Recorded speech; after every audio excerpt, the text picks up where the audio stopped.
દોસ્તો, મહાભારતના યુદ્ધ પછી સંસ્કૃતમાં એક સરસ મજાનું વાક્ય આપણને મળે છે, યુદ્ધસ્ય કથા રમ્યા. એટલે કે યુદ્ધની કથા એકદમ રમ્ય સુંદર છે. વાસ્તવમાં યુદ્ધ છે એ સુંદર નથી હોતું, પણ મહાભારતનું યુદ્ધ છે એમાંથી ઘણો બધો બોધ આપણને મળ્યો છે. એટલે સંસ્કૃતમાં એવું બોલાય છે કે યુદ્ધસ્ય કથા રમ્યા. વાસ્તવમાં આપણે ત્યાં પણ જે દેશ ઉપર ચડાઈ થઈ હોય અથવા તો જે યુદ્ધ થયા છે, તો એમાંથી પણ આપણે રાષ્ટ્રના લોકોએ, ભારતના લોકોએ, ભારતવાસીઓએ ઘણો બધો બોધ લેવા જેવો છે. એટલે આપણે ત્યાં પણ એવું કહી શકીએ કે યુદ્ધસ્ય કથા રમ્યા. આ વાત હું આજે એટલા માટે કરું છું કે મારી સાથે સ્ટુડિયોમાં એક નિવૃત્ત આર્મીમેન ઉપસ્થિત છે. એમનું નામ છે રાજેન્દ્રભાઈ પંડ્યા, અને એ નિવૃત્તિ પછી બહુ સરસ પ્રવૃત્તિ એ મિત્રો બધા સાથે મળીને એક આર્મીમેનનું આખું એક મંડળ ચલાવે છે, અને એમાં રાષ્ટ્રહિતને સર્વોપરિતા આપે છે. રાષ્ટ્રહિત એ સૌથી પહેલાં, આપણા પોતાના વ્યક્તિગત સ્વાર્થ નહીં, પણ રાષ્ટ્રનું હિત છે એ જ સૌથી પહેલાં હોવું જોઈએ. અને ઘણી બધી પ્રવૃત્તિ, શહીદ સ્મારક માટે પણ સરસ મજાની પ્રવૃત્તિ કરી રહ્યા છે. એ બધા વિષય ઉપર વાત કરવા અત્યારે રાજેન્દ્રભાઈ મારી સાથે સ્ટુડિયોમાં ઉપસ્થિત છે. રાજેન્દ્રભાઈ, આપનું સ્વાગત છે. નમસ્તે. જય માતાજી. જય માતાજી. જય માતાજી. રાજેન્દ્રભાઈ, સૌથી પહેલા તો આપને સેલ્યુટ કરીએ એટલા માટે કે રાષ્ટ્ર માટે 18 વર્ષ આપ સરહદ ઉપર રાષ્ટ્રહિતનું કામ કરીને આવ્યા છો, અને નિવૃત્તિ પછી પણ એ જ પ્રવૃત્તિને આગળ વધારી રહ્યા છો. એટલે સૌથી પહેલા તો આપને ખૂબ ખૂબ ધન્યવાદ, સેલ્યુટ. થોડુંક મને પહેલા આપનો પરિચય આપો. આપનું વતન કયું, કઈ ઉંમરે આર્મીમાં જોડાણા, આર્મીમાં જોડાવાનો વિચાર કેમ આવ્યો? શરૂઆત મને થોડી આપના વિશે કહી દો. न झुकने देंगे न मिटने देंगे, वाह, भारत माता की शान को. क्या बात. यही एक स्लोगन लेके अगर कोई पूछे मेरे बारे में तो ये मेरी पहचान बता देना, और उठाना मेरा कमांडो ट्रैगर और छाती पे हिंदुस्तान लिख देना. क्या बात. कोई पूछे कि पागल था वो कौन, तो भगत सिंह और क्रांतिकारियों का चेला और इनकलाब का गुलाम लिख देना, और बचा हो मेरे जिस्म में लहू तो फेंकना उसे जमी पर, और माँ तुझे सलाम लिख देना. क्या बात. वाह. હું રાજેન્દ્રભાઈ ફોજી અને 9th બટાલિયન રાજપૂતાના રાઇફલ્સમાંથી રિટાયર્ડ છું. મારું વતન મોટા માંડવડા છે, બગસરાની બાજુમાં, અમરેલી જિલ્લો. જી. અને હું 18 વર્ષની ઉંમરમાં લાગી ગયો હતો. જ્યારે સૌથી વધારે મા બાપની યાદ આવે, એમાં બાની યાદ આવે. તો સૌથી યાદ ભારતીય સેનામાં જો કોઈ વધુ તકલીફ પડતી હોય સૌથી વધારે, તો ફિઝિકલી ફિટનેસ ની ટ્રેનિંગ તો બહુ ઓછી લાગે છે, પણ સૌથી ગામની, પોતાના વતનની યાદ આવે. ક્યા બાત. મિત્રોની યાદ આવે. એ લડાઈ બહુ મોટી હોય છે. ભારતીય સેનામાં હું 1995માં ભરતી થઈ ગયો હતો, અને મારું ફર્સ્ટ પોસ્ટિંગ ફર્સ્ટમાં જ દિલ્હી ટ્રેનિંગ કરી. પહેલું પોસ્ટિંગ કારગિલમાં, લેહમાં હતું. અરે વાહ વાહ વાહ. અચ્છા રાજેન્દ્રભાઈ, કારગિલ લડ્યા છો 99માં. તો એ થોડો અનુભવ આપનો છે, કારણ કે અમે તો માત્ર મીડિયામાં જોયું અથવા તો વાંચ્યું અથવા તો સાંભળ્યું, પણ તમે તો ત્યાં ખુદ વચ્ચે ઉભા રહીને જે ગોળીઓની ધણધણાટી, જે બોમ્બાર્ડિંગ, એ ખુદના સાક્ષી રહ્યા છો. થોડું એ ચિત્ર અમારા દર્શકો સમક્ષ રજૂ કરી દો. 1999 કારગિલ વાર, જ્યારે એકચ્યુઅલી તો જે આ જુલાઈનું આમાં દેખાડે છે, જુલાઈમાં કારગિલ યુદ્ધ થયું, પણ કાયદેસર 2 મે 1999માં એક ચરવાહા, એટલે જ્યાં કાશ્મીરી ભાષામાં ભેડ બકરીઓ ચરાવવા વાળો, શોર્ટમાં કહીશ તમને હું હિસ્ટ્રી. તો ફર્સ્ટમાં જ જે એણે પોતાના દૂરબીનથી જોયું કે કોઈ હરકત થઈ રહી છે ટાઈગર હિલ ઉપર કે જે તોદોલિંગ પહાડી ઉપર, તો એણે તરત આવીને બાજુમાં સેનાની જે કેમ્પ હતો ત્યાં આવીને જાણ કરી. ત્યાંથી આ શરૂઆત થઈ ગઈ કે ભાઈ મે મહિનામાંથી. કારગિલ યુદ્ધ જો વધારે તો આપણે સરકારીમાં તો 25-30 દિવસ જ દેખાડે છે, પણ કાયદેસર 2-2.5 મહિના યુદ્ધ હાલેલું. પછી ખ્યાલ આવી ગયો કે ભાઈ હવે અહીંયા આ હરકત શું છે. પછી પેટ્રોલિંગ પાર્ટી મોકલે છે. ફર્સ્ટમાં આપણા 5 પેટ્રોલિંગ જવાનોને કતલેઆમ કરી નાખે છે, કિડનેપ કરી લે છે પાકિસ્તાની, કેમ કે ત્યાં કાયદેસર રેગ્યુલર આર્મી આવી ગઈ હતી. બરાબર. એટલે બહુ દર્દનાક યુદ્ધ હતું, અને એવું વાતાવરણ હતું કે અમને ખબર નહોતી કે અમારું કાલે શું થવાનું. બરાબર છે. અને એમાંય ગર્વની વાત એ છે કે ઘણી બટાલિયનોએ એક સાથે અટેક કર્યા, અને એમાં આપણે આજના હાલના અત્યારે જીવે છે પરમવીર ચક્ર વિજેતા અત્યારે સુબેદાર મેજર યોગેન્દ્ર યાદવ જી, આપણે પણ ક્યારેક એમને અહીંયા પણ મીડિયમમાં આપણા સ્ટુડિયોમાં બોલાવશું, કેમ કે અમારા મિત્ર છે અને મારી સાથે વાતચીત પણ કરે છે. હાલમાં પરમવીર ચક્ર વિજેતા છે. વાહ વાહ વાહ જી. અચ્છા, રાજેન્દ્રભાઈ, નિવૃત્તિ પછી તમે જે સેનામાં 18 વર્ષ હતા એ તો ઠીક છે કે સરસ રીતે તમે રાષ્ટ્રભાવનાથી જ બધા સૈનિકો જે રીતે કામ કરતા હોય છે એ રીતે એક અદ્ભુત કામગીરી એક સૈન્યની હોય છે, સૈનિકની હોય છે, ફૌજીની હોય છે. પણ નિવૃત્તિ પછી મોટે ભાગે લોકો થોડાક નિષ્ક્રિય થઈ જતા હોય અથવા ઘણી વખત એવું હોય કે પોતપોતાના વ્યવસાયમાં અથવા તો પરિવારમાં એકદમ ભળી જતા હોય. પણ તમે લોકોએ, તમે અને કેટલા બધા મિત્રોએ, નિવૃત્ત ફૌજીઓએ સાથે મળીને રાષ્ટ્ર છે એ જ સર્વોપરી છે એ અભિયાન છેડ્યું છે. Yes. તો એ આખું તમારું જે મંડળ છે એની પ્રવૃત્તિ શું હોય છે અને એ એવો વિચાર કેમ આવ્યો કે ખરેખર આ વસ્તુ બહુ જરૂરી છે? બહુ સરસ સાહેબ, તમે મને વાત કરી, મારા દિલની વાત કરી. જી. આજે ભારતીય સેનામાં રાજપૂતાના રાઇફલ્સમાં મેં 18 વર્ષ પોતાની સર્વિસ કરી છે. જી. પછી જ્યારે અમે નિવૃત્ત થયા પછી મારો પોતાનો પર્સનલ બિઝનેસ કરું છું. પણ સાથે સાથે અમે 250 થી 300 માણસોનું અમારું ટ્રસ્ટ છે, જી. જેનું નામ છે બલનોઈ શહીદ સ્મારક ટ્રસ્ટ, બલનોઈ. રાજકોટ. બલનોઈ, અચ્છા. જી, બલનોઈ નામની પહાડી હતી જે 1971 ની લડાઈમાં બરાબર. ઇન્ડિયા પાકિસ્તાન સાથે આપણી લડાઈ થઈ ત્યારે એ પહાડીને આપણે ભારતીય સેનાએ અને અમારી 9th રાજપૂતાના રાઇફલ્સની આપણી ડેલ્ટા કંપની, જે ગુજરાતી કંપની, ક્યાં બાત, વાહ. અને એ લોકોએ કેપ્ચર પાછી કરેલી. અચ્છા. અને એના વિજય દિવસના રૂપમાં ભારત સરકારે અમને એવોર્ડ આપેલો છે, વાહ, અને વિજય દિવસ કહેવાય છે. વાહ. અને એ જે વિજય દિવસ છે એ અમે બલનોઈ નામની પહાડીનું નામનું બલનોઈ ટ્રસ્ટ બનાવેલું છે અચ્છા. રાજકોટમાં. ઓકે, બરાબર. તો એ પણ અમારું એક અભિયાન છે જી. કે રાજકોટમાં એક મોટું ભવ્ય યુદ્ધ સ્મારક એટલે શહીદ સ્મારક બને, બરાબર. અને આવનારી પેઢી ને યુદ્ધ સ્મારકમાં ઉપર આવે અને એને સેલ્યુટ કરે અને એના બારામાં જાણકારી લે. જી જી જી, બહુ કે જરૂરી છે. આ શહીદ સ્મારક શું છે. આજે આપણે વ્યવસાયમાં છીએ અને જરૂરી છે, વ્યવસાય બધા કરવા જ જોઈએ, બરાબર. એટલા બીજી છીએ.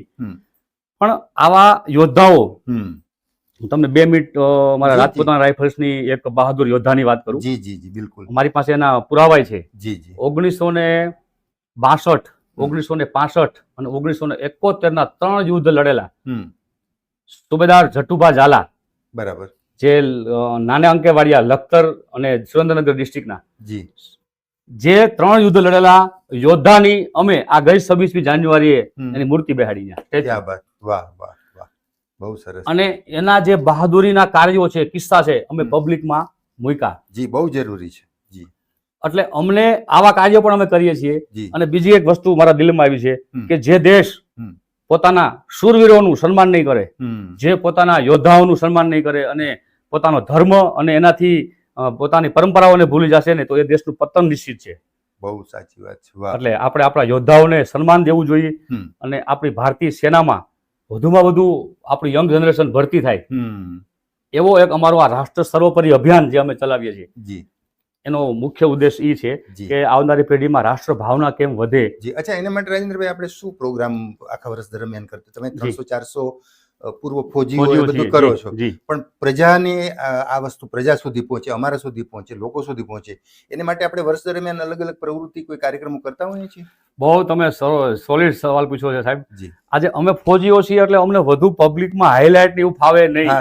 તમારો જે આ કરુણા ફાઉન્ડેશનને હું સેલ્યુટ કરું છું, તમારા સ્ટુડિયોને, નિલેશભાઈ પંડ્યાને દિલથી સેલ્યુટ કરું છું કે અમને બોલાવ્યા અહીંયા અને અમારા પાસેથી આવી તમે વાત અમને પૂછો છો.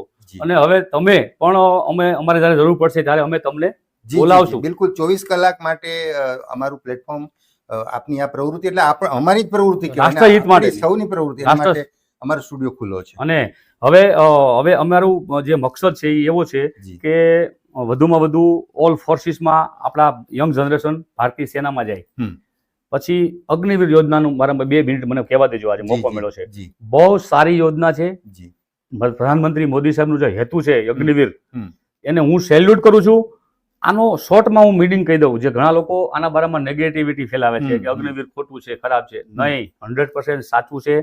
4 વર્ષ માટે આપણો જવાન જશે, 4 વર્ષ ફૌજની ટ્રેનિંગ લેશે અને 4 વર્ષ પછી નિવૃત્ત થઈ જશે. બરાબર. આવો પ્રોગ્રામ 10 થી 15 વર્ષ સુધી ચાલશે એટલે આપણામાંથી રિટાયર્ડ અગ્નિવીરોનો ઢગલો થઈ જશે દેશમાં. કમસે કમ 1-2 કરોડ અગ્નિવીર હશે તો કોઈ ચાઇના કે કોઈ પાકિસ્તાની તાકાત નથી કે આપણી સામું આંખ ઉઠાવીને જોઈ શકે. બરાબર છે. કેમ કે અગ્નિવીર, રિટાયર્ડ અગ્નિવીર છે એ પોતે ઓલરેડી ટ્રેન જ છે. બરાબર છે. જી અચ્છા, એટલે આપણે જે આપણું ફાઉન્ડેશન છે જી એ આ બધી જાગૃતિ માટેના જાગૃતિ કાર્યક્રમો માટે. કરતું હોય છે. અચ્છા, હવે તમે એક વચ્ચે વાત કરી કે શહીદ સ્મારક માટે તમે જે પ્રયાસ કરો છો રાજકોટ જિલ્લામાં, તમે ઈચ્છો છો કે દરેક જિલ્લામાં એક હોવું જોઈએ. હા, રાજકોટ જિલ્લા માટે આપણે શું પ્રોસેસ કરી છે અને કેટલે પહોંચ્યું છે? તમને સહકાર મળ્યો છે તંત્રનો? અરે સાહેબ, રૂપાલા સાહેબ છે, કલેક્ટર સાહેબ છે, સેલ્યુટ કરવાનું મન થાય છે. જી અમે લોકો અમને કાંઈ ખ્યાલ જ નહોતો કે કેમ પ્રોસેસ કરવી. એટલે અમે લોકોએ મામલતદાર કચેરીમાં ગયા, બરાબર. અમને પ્રોસેસ સમજાવી બધી, હમ. અને અમે જ્યાં જ્યાં ગયા જી બધાએ અમને એમ કીધું કે તમને આવો વિચાર ક્યાંથી આવ્યો. વાહ વાહ.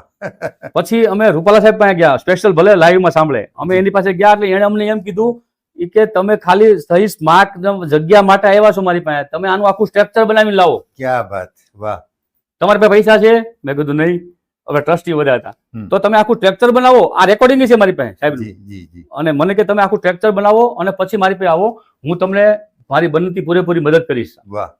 રામભાઈ મોકરિયા છે જી. આજે અમારી સાથે છે બધા, હમ. અને રાજકોટના સારી ધારાસભ્યો છે અત્યારે હાલમાં છે. જી અમે બધાને મળે, અમારા ફંક્શનમાં આ બધા લોકો આવેલા છે. જી જી.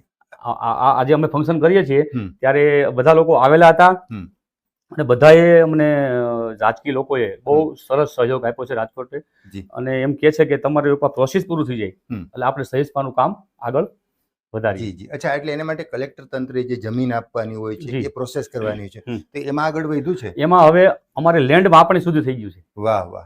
એકે એક જગ્યાએથી અમે જ્યાં ગયા છીએ, હું આજે સરકારને સેલ્યુટ કરું છું કે કોઈ બધા એવું કહે છે કે લાંચ રિશ્વત આવે છે, કોઈ પાંચું ક્યાંય કોઈ અમારી પાસે માંગ્યું નથી. વાહ વાહ. અને અમે જ્યાં જ્યાં ગયા છીએ અમારું કાર્યવાહી વધીને 10 દિવસમાં 8 દિવસમાં અમારા કાગળિયા ક્લિયર થઈ જાય. વાહ વાહ વાહ. અને હવે એક છેલ્લી પ્રોસેસ બાકી છે, જી. જે કલેક્ટર સાહેબ અમને બોલાવશે અને લેન્ડ ફાળવશે. વાહ. રાજેન્દ્રભાઈ, તમારી લોકોની મહેનત છે ખરેખર રંગ લાવે છે અને બહુ પવિત્ર કામ છે. તમે જે રીતે પ્રોસેસ કરી છે અને તમે જે રીતે આખું અભિયાન ઉપાડ્યું છે, તમે ઈચ્છો છો એ રીતે હું પણ અપેક્ષા એવી રાખું છું અમારા પ્લેટફોર્મ પરથી કે આવતા દિવસોમાં દેશના દરેક જિલ્લામાં એક એક શહીદ સ્મારક ઊભું થશે ને એ આપણી આવતી પેઢીને બહુ પ્રેરણાદાયી હશે. અચ્છા, એક મારે એ પણ પૂછવું છે કે જો આર્મીની મર્યાદા છે સંખ્યાબળની, પોલીસના સંખ્યાબળની મર્યાદા છે, SRP CRP જે તમે ગણો તો અર્ધ લશ્કરી દળો જે પણ છે તે, આટલી વસ્તી 140 કરોડ 150 કરોડની વસ્તી, આ બધા ફોર્સ તમે ગમે એટલા મજબૂત હોય, ગમે એટલા શક્તિશાળી હોય, આધુનિક હોય, ટેકનોલોજી હોય, સાધનો હોય, પણ એક એક માણસનું રક્ષણ કરવું હું નથી માનતો શક્ય છે. તો દરેક વ્યક્તિએ સેલ્ફ ડિફેન્સ, સ્વરક્ષણ, જેનો અત્યારે ખૂબ પ્રચાર ચાલી રહ્યો છે, એ કરવું જરૂરી છે, આવડવું જરૂરી છે. કારણ કે આવતીકાલે યુક્રેન રશિયા જેવી સ્થિતિ થઈ શકે, આવતીકાલે આપણે ઈચ્છીએ કે એવું ના થાય, આવતીકાલે બાંગ્લાદેશમાં જે અંધાધૂંધી થઈ એવું થઈ શકે ક્યાંય પણ. તો દરેક વ્યક્તિએ સેલ્ફ ડિફેન્સ શીખવું, આવડવું જરૂરી છે. જે સાહેબ બહુ મારા હાર્ટને ટચ કરતો સવાલ છે. હું ઘણીવાર વિચારું છું કે ભવિષ્યમાં આપણા દેશ ઉપર કોઈ બાહ્ય તાકાત નથી, કેમ કે આપણા ત્રણેય નૌકા, એરફોર્સ, આર્મી અને ભૂમિદળ આ બધા સક્ષમ છીએ. પણ બાંગ્લાદેશ જેવી સ્થિતિ જો ભારતમાં થાય તો પહેલા તો એને અમારી સાથે લડવું પડશે, નિવૃત્ત ફૌજીઓ સાથે. ક્યા બાત. આ બાંગ્લાદેશ નથી. હું તો ઘણીવાર બોલું છું કે જ્યાં સુધી ભારતીય સેનાના રિટાયર્ડ ફૌજીઓ એટલા છે, અને આ પ્રવૃત્તિને પણ અમે ધ્યાનમાં રાખી, મારો મેન મકસદ એ છે કે રાષ્ટ્ર સર્વોપરી અભિયાનનું મેન કાર્ય એ છે કે બાંગ્લાદેશ જેવી સ્થિતિ જો ભારતમાં થાય તો આપણે શું કરવું એ હું તમને કહું છું અત્યારે. એના માટે સૌથી વધુ રાષ્ટ્ર ભાવના જો આપણા યુવાનોમાં હશે તો એ ગદ્દારોને ન્યાયના ડામી દેશે. રાષ્ટ્ર ભાવના હશે ત્યારે, બરાબર, રાષ્ટ્રહિતની ભાવના હશે ત્યારે, અને ભવિષ્યમાં પણ ક્યારેય એવી સ્થિતિ ન થાય એના માટે આવા યુદ્ધ સ્મારકો, આવા શહાદતોની, સૈનિકોના સન્માન અને આવા વીર યોદ્ધાઓનું આપણે આદર કરવો પડશે. જી જી જી, બિલકુલ બહુ સાચી વાત કરી. અને સમાજ ચોક્કસપણે એ વસ્તુ કરતો જ હોય છે, પણ હજી થોડીક વધુ જાગૃતિની જરૂર છે. પણ તમારા જેવા સંસ્થાઓ જે કામ કરી રહ્યા છે, મને લાગે છે કે આવતા દિવસોમાં આવા સ્મારકો થશે એટલે ચોક્કસપણે લોકોને સ્વાભાવિક છે કે ત્યાં નમન કરવાની ઈચ્છા થાય ને એ ભાવના પોતાનામાં પણ કેળવવાની ઈચ્છા થાય. એટલે તમારું જે અભિયાન છે મને લાગે છે આવતા 5-10 વર્ષમાં સંપૂર્ણપણે સફળ થઈ જશે. અચ્છા રાજેન્દ્રભાઈ, તમે જ્યારે ડ્યુટી ઉપર હો છો, એટલે ફોર્સમાં હો છો, અમે લોકો અહીં હોય છીએ, અમે તમારી ખાલી વાતો સાંભળીને અથવા તમારા વિશે વિચારીને કે ભાઈ તમે લોકો જાગો છો તો અમે સૂઈ શકીએ છીએ, એવું બધું અમે બોલતા હોઈએ છીએ, બધું કહેતા.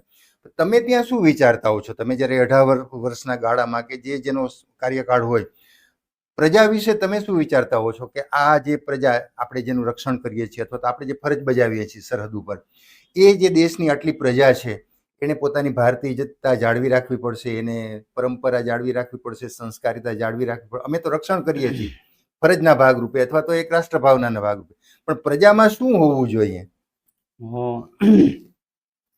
આજે તમે એવો સવાલ પૂછ્યો કે તમે જ્યારે બોર્ડર ઉપર હોય જી, ત્યારે તમને શું વિચાર આવતા હોય છે પ્રજા માટે. પ્રજા માટે? જી, આખા ભારત દેશનું વજન અમારા કંધા ઉપર હોય છે. ક્યા બાત, વાહ.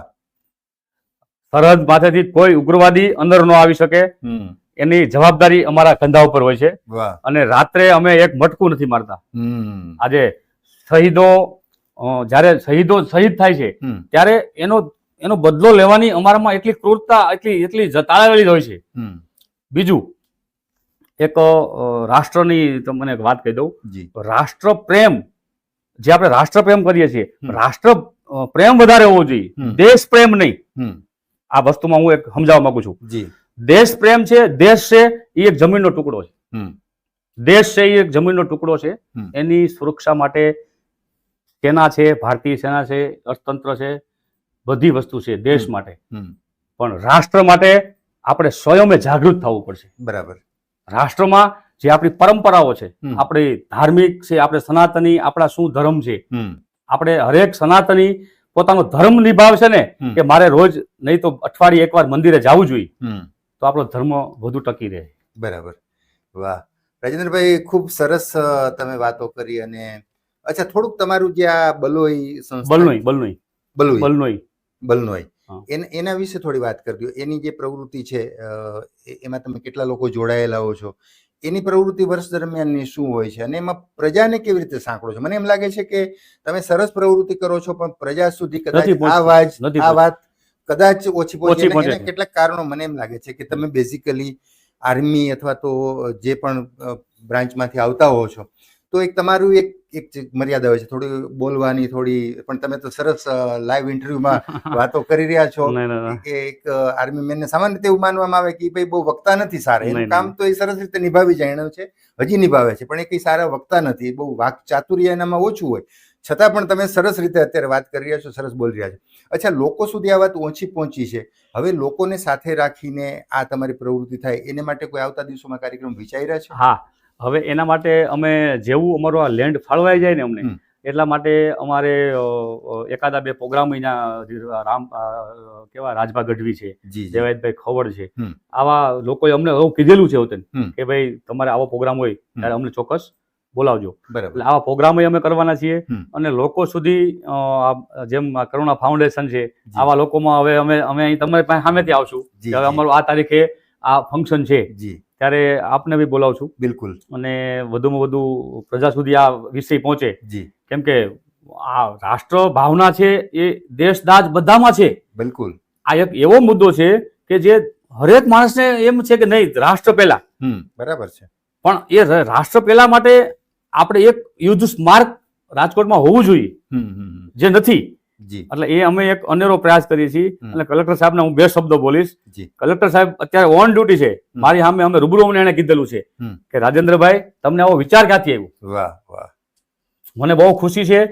તમે એમના પીએને બોલાવ્યા, એમ કીધું કે આ લોકો જ્યાં જગ્યા માગે એને જગ્યા આપો, સારી જગ્યા ગોતીને આપો. વાહ વાહ, ખૂબ સરસ. ત્યારે મારી આંખમાં આંસુ આવી ગયા. ક્યાં વાત. અને બીજું એમ કીધું છે સાહેબે, કલેક્ટર સાહેબે, કે રાજેન્દ્રભાઈ, તમારી આ પ્રોસેસ ચાલે છે એમાં દર 20 દિવસે તમારે મારી પાસે સામેથી આવવાનું છે. તમારું પ્રકરણ ક્યાં પહોંચ્યું. વાહ. અને તમારે અહીંયા આવો અને અહીંયા વેટિંગમાં તમારે 20-25 લોકો બેઠા હોય તો તમારે ત્યાં બેસવાનું નથી. પ્યુનને કહેવાનું છે કે આર્મી મેન આવ્યા છે, હું તમને સીધો બોલાવી લઈશ. ક્યાં વાત. વાહ વાહ વાહ. એટલે લોકો તમારા પ્રત્યે તમે જે દેશ માટે કામ કરી રહ્યા છો અને કરીને આવ્યા છો એને માટે લોકો તમને સલામ કરે છે, એમાં કોઈ સવાલ જ નથી. રાજેન્દ્રભાઈ, તમે આજે ખાસ આટલી બધી પ્રવૃત્તિ લઈને બેઠા છો, રાષ્ટ્રનું મોટું કામ લઈને, એની વચ્ચે પણ વ્યસ્તતા વચ્ચે પણ સમય કાઢીને અમારા સ્ટુડિયોમાં આવ્યા, આટલી સરસ પ્રેરક વાતો કરી, અમને પણ ખૂબ પ્રેરણા મળી. અત્યારે જે આ ઇન્ટરવ્યુ લાઈવ જોઈ રહ્યા છે એ લોકો પણ તમારી વાતો બહુ દિલથી સાંભળી રહ્યા છે. અમે બધા જ તમારી સાથે છીએ, અમારું પ્લેટફોર્મ તમારી સાથે છે, અમારા દર્શકો છે એ પણ તમારી સાથે જ છે. આ અમારું જ કામ છે, તમે કરી રહ્યા છો, કામ અમારું છે. ધન્યવાદ. અમારા દર્શકોને એક સરસ મજાનો સંદેશો આપી દો. હા, આંચ આને देंगे नहीं आन बान शान पर, વાહ, आंख फोड़ देंगे हम देखे जो हिंदुस्तान पर, ક્યા બાત. जहां जहां गए वहीं छाप हमने छोड़ दी, मिसाल सारी वीरता की भारतीय सेना ने तोड़ दी. વાહ. તો આજે કરુણા ફાઉન્ડેશનને 100 સેલ્યુટ, અને મારો એક નાનો એવો ફૌજીનો સંદેશ અને રાષ્ટ્ર સર્વોપરી અભિયાન, એ મારો એક સંદેશો એ છે કે આપણે કોઈ પણ ક્ષેત્રમાં હોય, કોઈ પણ જગ્યાએ કામ કરતા હોય, આપણી ઈમાનદારી આપણી પહેલા હોવી જોઈએ. જી. ઈમાનદારીથી કામ કરવાનું આપણે બધાએ, અને કોઈ પણ રાષ્ટ્રના અહિત થાય એવું કામ ક્યારેય ન કરવું. વાહ. અને આવનારી પેઢીમાં વધુમાં વધુ સનાતન પ્રત્યે કેમ આપણે વળીએ, અને અઠવાડિયામાં એકવાર આપણે હરેક મંદિરે આપણે આપણા બાળકોને લઈ જવા જોશે. જી જી. અને આ જ મારો એક સંદેશ છે. જી જી. જય માતાજી. વાહ. વંદે માતરમ. રાજેન્દ્રભાઈ, આપનો ખૂબ ખૂબ આભાર. દર્શક મિત્રો, સરસ મજાની વાતો, અને ખાસ કરીને ફૌજીઓ છે, આપણા સૈનિકો છે, આપણે માટે કેટલું કામ કરે છે, નિવૃત્તિ પછી પણ કેવું કામ. અને એક વાક્ય એમણે જે કીધું કે કોઈ પણ બારી તાકાત કે અંદરની કોઈ એવી તાકાત આવશે તો એને સૌથી પહેલાં તો નિવૃત્ત ફૌજીઓ સામે લડવું પડશે. એટલે આ પણ એક બહુ મોટી વાત છે કે નિવૃત્તિ પછી પણ એ લોકોમાં કેટલી બધી રાષ્ટ્રભાવના છે. એ ભાવનામાંથી આપણે પણ થોડું ગ્રહણ કરીએ, આપણે પણ શીખીએ, અને રાષ્ટ્ર માટે સૌથી પહેલાં આપણો પહેલો સ્વાર્થ રાષ્ટ્રહિતનો હોવો જોઈએ, પછી આપણો પોતાનો સ્વાર્થ. તો એને આપણે ઉજાગર કરીએ, અને એ રીતે આપણે એમની જીવનમાંથી પણ પ્રેરણા લઈએ. ફરી પાછા કોઈ નવા વિષય સાથે, નવા વિષયના નિષ્ણાતો સાથે મુલાકાત કરશું. ત્યાં સુધી રજા આપશો. નમસ્કાર. જય હિન્દ. જય માતાજી.